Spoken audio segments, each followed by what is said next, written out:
পশ্চিমবঙ্গ ও বাংলাদেশের হিন্দু ধর্মাবলম্বীদের অন্যতম গুরুত্বপূর্ণ লোক উৎসব হচ্ছে চড়ক পূজা। নমস্কার, আমি নূপুর, আর আজকে ঘুরতে ঘুরতে চলে আসলাম চড়ক পূজার মেলাতে। এটি অনুষ্ঠিত হয়েছে রাজশাহীর পদ্মা নদীর চরে, আলুপট্টি নদীর ধার, বোয়ালিয়া, রাজশাহীতে। চড়ক পূজা চৈত্র মাসের শেষ দিবসে পালিত হয়। এই পূজার বিশেষ অঙ্গের নাম নীল পূজা। যেহেতু আমার মেচের পাশেই অনুষ্ঠিত হচ্ছে, তাই ভিড় ঠেলে আমিও চলে আসলাম নদীর চরে।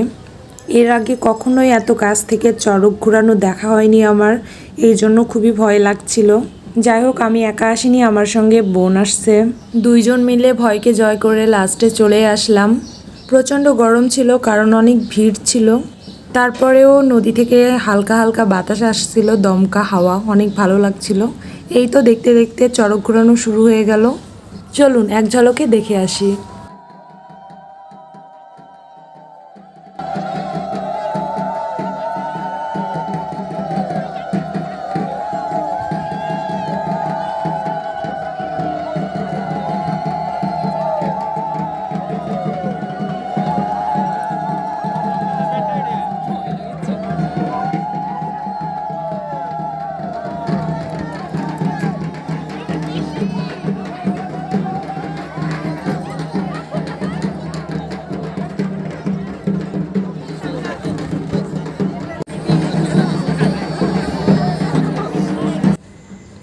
জনশ্রুতি রয়েছে 1485 খ্রিস্টাব্দে সুন্দরানন্দ ঠাকুর নামের এক রাজা এই পূজা প্রথম শুরু করেন।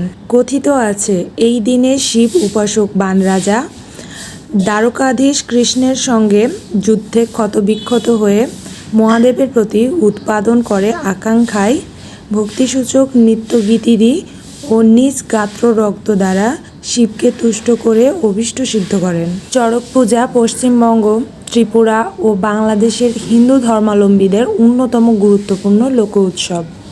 বাংলা পঞ্জিকা অনুযায়ী প্রতি বছর চৈত্র সংক্রান্তিতে বা চৈত্রের শেষ দিনে এই পূজা অনুষ্ঠিত হয় এবং বৈশাখের প্রথম 2-3 দিন ব্যাপী চড়ক পূজার উৎসব চলে।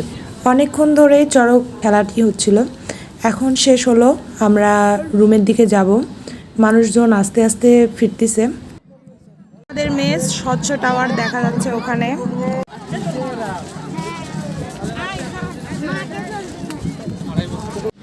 নদীর চর থেকে উপরে উঠতে বেশ কষ্ট হচ্ছিল সকলেরই, আমাদেরও অনেক ভোগান্তি হচ্ছিল আর অনেক ভয়ও লাগছিল।